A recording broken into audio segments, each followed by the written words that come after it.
After reports raised new questions tonight about who may have been influencing Clinton during her time at the State Department.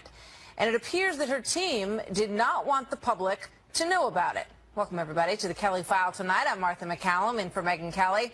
So last week, as the world's attention was on the Britain vote to leave the EU, the Associated Press released a bombshell report revealing that Mrs. Clinton had, in fact, had dozens of meetings that were either left off of her official calendar or whose attendees were deleted. This news was only discovered through the pursuit of a lawsuit. By comparing her official calendar to her aides' planning schedules, among those that she was meeting with, Clinton Foundation donors, corporate contributors, campaign operatives, the campaign maintains, though, that nothing is awry here.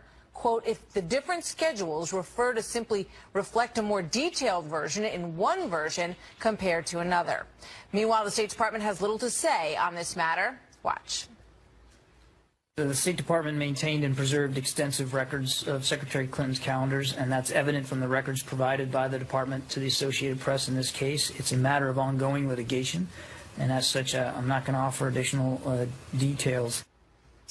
So there's that. Let's bring in Fox News senior judicial analyst, Judge Andrew Napolitano. Good to see you again. There's not much the State Department can say about this one. I almost don't blame him for being so quiet. She is a public official, was a public official, subject to the Public Records Act, which requires that all of her, quote, official acts be recorded. Official acts are one in which she engages the government or to address a problem, or the government engages her.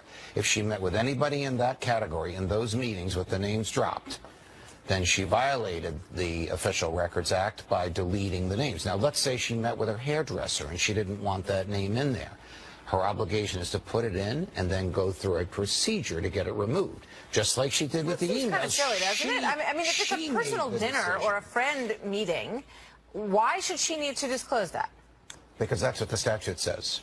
The statute puts the burden on the covered person, which is her as Secretary of State, to make the case for why something should not be there. She enforced that statute against people who worked for her in the State Department, but she didn't enforce it against herself. In her own case, she unilaterally decided what would be removed from the record. So now we don't know.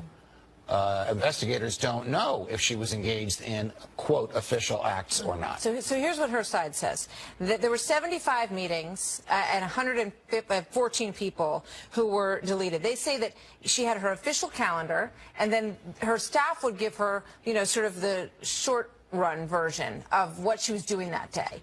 And on one had the list of the people that were going to be there, and the other didn't. And one example was when she rang the bell at the New York Stock Exchange. They said she rang the bell at the New York Stock Exchange. They didn't talk about who was at the breakfast prior to that. Right. And it included, you know, corporations, CEOs, that kind of thing. Who would trust her, after all we know about her, to decide with intellectual honesty that her behavior was not covered by the official acts law? Nobody would trust her. The statute doesn't trust her. The federal government says you record everything, and then if you want it kept from the Freedom of Information Act or kept from the historical records, you make the case and others decide. She obviously knows that trust is a problem for her. Here's what she had to say about it in an appearance that she made today. Watch.